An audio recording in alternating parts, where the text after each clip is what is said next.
forme de la TUJ au sein de la table ronde autour du développement régional. Donc, que peut faire l'État dans ce cadre-là? Alors, pour entrer rapidement dans le vif du sujet, on aimerait avoir en fait un petit aperçu des différentes élaborations en fait, qui ont été faites par l'État, que l'État compte faire, notamment pour résorber les disparités qui existent entre les différentes régions. Quelles sont les principaux clés sur lesquelles va axer l'État pour voilà, résorber ce fossé qui existe entre nos différentes régions, entre le nord et le sud? Voilà, le ministère du Développement Régional, d'abord je dois féliciter la TUJ d'avoir pensé à faire une séance sur le développement régional, ce qui prouve que l'élite du pays s'occupe maintenant, s'intéresse aux problèmes de déséquilibre régional, chose qui a été ignorée pendant les 50 dernières années. C'est devenu un thème très important pour l'avenir du pays. Ensuite, le ministère est en train d'élaborer une stratégie de développement régional parce que la Tunisie manque d'une stratégie de développement. Quand j'ai été nommé ministre, il n'y avait pas de stratégie de développement régional. Les Tunisiens pensaient qu'il n'y avait pas de problème d'équilibre régional et que finalement le développement régional, c'est comment aider des populations pauvres dans les régions pauvres. C'était ça l'objet du développement régional. Moi, je dis la chose suivante, le développement régional, c'est quelque chose de très important pour la démocratie. Parce qu'on ne va pas imaginer un système démocratique sans qu'il y ait une véritable politique de développement régional, une véritable vision, une véritable stratégie. Et c'est ce que le ministère est en train de faire. D'ici la fin du mois, on va proposer une stratégie à la population. Et cette stratégie tourne autour de trois dimensions, disons. Première dimension, c'est comment mettre à niveau les régions en retard. Et ça, c'est l'État qui doit le faire au niveau des infrastructures, au niveau de l'éducation, au niveau de la santé, au niveau des équipements collectifs, parce que le développement régional, ce n'est pas seulement un problème économique, c'est un problème de qualité de vie. C'est ça ce que je dis toujours, dans les régions intérieures, c'est beaucoup plus grave qu'un simple problème économique, c'est un problème de qualité de vie. Donc ça, c'est la première dimension, et ça, c'est le rôle de l'État. La deuxième dimension, c'est de lier les régions de l'intérieur avec les régions de la côte. Parce qu'il y a une séparation, un cloisonnement entre les régions de la côte et les régions de l'intérieur. On a l'impression que la frontière n'est pas entre la Tunisie et les pays étrangers. On a l'impression que la frontière est faite entre les gouvernorats de la côte et les gouvernorats de l'intérieur, les gouvernorats de la côte étant intégrés à l'économie mondiale et les gouvernorats de l'intérieur ne sont pas intégrés. Donc la véritable frontière, elle est au milieu du pays. Donc il faut relier les régions entre elles. Et donc ça, cela suppose le problème d'un nouveau découpage du territoire tunisien. Dans chaque région, il faut qu'il y ait des gouvernorats de la côte, mais aussi des gouvernorats de l'intérieur pour qu'ensemble, ils puissent constituer une région capable d'élaborer une stratégie régionale. Ça, c'est très important, étant donné que la stratégie nationale, ce n'est que la somme des stratégies régionales, parce qu'avant, on faisait une stratégie nationale et on déclinait la stratégie nationale sous forme de projets sur les gouvernorats. Aujourd'hui, il faut renverser la chose. Il faut qu'il y ait des stratégies régionales et le gouvernement a pour objectif d'assurer la cohérence entre les différentes stratégies régionales entre elles et entre les stratégies régionales et les stratégies sectorielles, parce que le gouvernement a des stratégies sectorielles. La troisième dimension, c'est comment faire en sorte que toute la région soit intégrée à l'économie mondiale. Parce que la Tunisie est une économie ouverte, elle est intégrée à l'économie mondiale, on ne va pas revenir là-dessus, mais il n'y a que les régions de la côte qui sont véritablement intégrées à l'économie mondiale, au niveau des exportations, au niveau des investissements étrangers.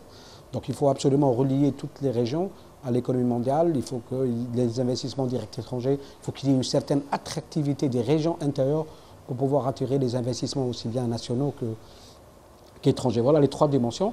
Alors pour que tout ceci puisse se réaliser, il faut absolument avoir une politique de décentralisation. Donner à la région des prérogatives pour élaborer sa stratégie, des prérogatives pour pouvoir prendre des décisions. Donc il faut réformer la gouvernance locale. Il faudrait créer des régions, qu'à la tête des régions, il faut qu'il y ait des institutions démocratiques élues par la population, que ces régions soient alimentées par des compétences. Il ne faut pas que les compétences restent toujours dans la capitale, il faut qu'ils aillent dans les régions pour pouvoir travailler et élaborer et mettre en œuvre des stratégies. Donc il faut une politique de décentralisation importante. Il faut donc qu'il y ait une démocratie locale. La Tunisie ne peut réussir sa transition démocratique qu'à deux conditions. D'abord, il faudrait que la démocratie soit accompagnée par la prospérité économique, parce que sans prospérité, pour le citoyen lambda, la démocratie pour lui, c'est ce qu'il mange dans son assiette tous les jours. Donc il faut que la prospérité économique. Et la deuxième chose, c'est qu'il ne peut pas y avoir une démocratie sans qu'il y ait une démocratie locale. Parce que la démocratie, ce n'est pas seulement des élections présidentielles et législatives, c'est aussi une démocratie locale. Donc vous voyez, ce qui intéresse le ministère du Développement Régional, c'est comment le citoyen perçoit la démocratie. Au niveau de la prospérité, qu'est-ce qu'il mange tous les jours dans son assiette, et au niveau de la démocratie locale, c'est-à-dire est-ce qu'il participe à la vie de sa localité. Voilà un peu les grandes lignes de cette réforme que le ministère va proposer à la discussion. Au débat, à la fin du mois, nous aurons un séminaire sur cela, et puis le gouvernement qui viendra après nous, qui sera élu démocratiquement, pourra prendre des idées et les appliquer.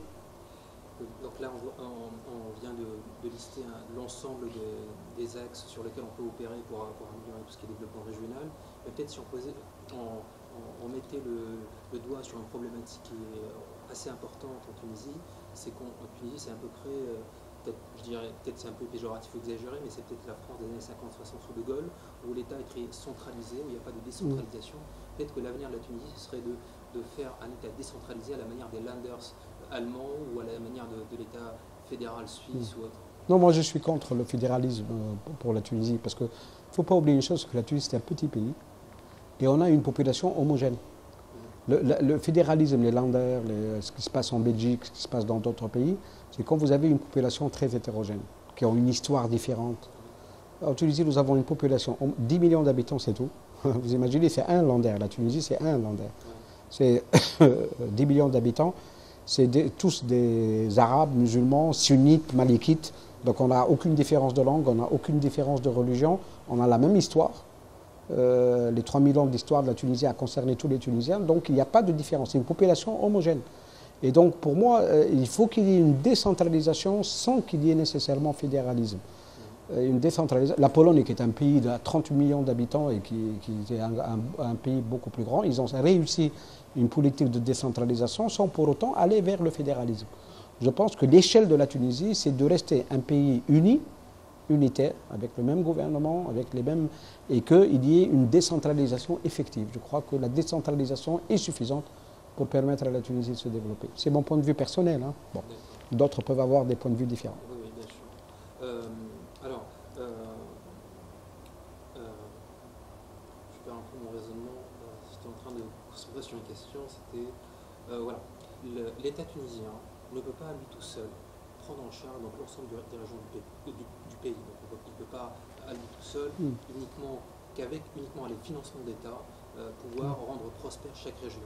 Donc, que compte faire l'État pour inciter l'investissement privé, l'engagement des entreprises privées, voilà, tout ce qui est institutions privées pour s'engager dans l'investissement, dans le financement des régions pour pouvoir les faire sortir quelque sorte de la misère dans laquelle ils se trouvent en ce moment, etc. Bien sûr. Il y a 4 acteurs de développement régional. Il y a l'État qui est le premier acteur, mais il y en a 3 autres. L'investisseur privé, deuxième acteur, et ça c'est important. Donc ceci pose tous les problèmes de mécanismes d'appui à l'investissement privé qu'il faut revoir en Tunisie. Donc d'où les réformes qui sont faites au niveau du ministère des Finances, à savoir encourager le partenariat public-privé dans le cadre de la création de la Caisse des dépôts et consignations, dans le cas aussi de la création de ce que le ministre des Finances appelle les fonds générationnels, et dans le développement de la microfinance, qui sont les 3 piliers de la réforme au niveau du ministère des Finances. Et puis faire en sorte que l'investissement privé puisse avoir des mécanismes d'appui transparents, reliés à l'investissement dans les régions et à la création d'emplois et non pas reliés à un autre facteur. Ça, c'est très important. Le troisième acteur, c'est la société civile, qu'il ne faut pas oublier. La société civile est un relais très important pour l'État pour pouvoir faire une politique de développement régional. Et le quatrième acteur, c'est l'étranger, à travers la coopération décentralisée. Parce qu'il faut absolument maintenant établir la coopération entre les régions tunisiennes et les régions étrangères. Avant, avec l'ancien régime, cette coopération décentralisée était pratiquement interdite. C'est-à-dire le gouvernement ne voulait pas qu'il y ait des relations directes entre les régions tunisiennes et des régions étrangères. Donc en fait, il y a 4 acteurs, dont l'investisseur privé. Alors dans l'investissement privé, il y a, si vous voulez, de grands projets. Et dans les grands projets, avec le partenariat public-privé, il peut y avoir collaboration entre l'État et le privé pour faire des grands projets. Les projets d'autoroute, les projets de pôles technologiques, les grands projets, je crois que là, c'est le PPP qui doit s'en occuper. Donc là, le secteur privé a un rôle très important. Le deuxième niveau, c'est le niveau des PME. Il faut créer un tissu de PME en Tunisie très, très important dans les régions intérieures. Et là, il y a tous les problèmes à résoudre parce que les PME en Tunisie, surtout dans les régions intérieures, ils ont un problème de fonds propres. Donc là, on va s'attaquer à ce problème. Comment faire en sorte que le jeune Tunisien d'une région intérieure puisse disposer de fonds propres. Des fois, il a un très beau projet, il a l'accord des banques, pour être financé, mais il n'a pas les fonds propres. Donc il faut résoudre ce problème une fois pour toutes. Il y a des problèmes de déclassement de terrain, des problèmes fonciers en Tunisie pour l'investissement privé.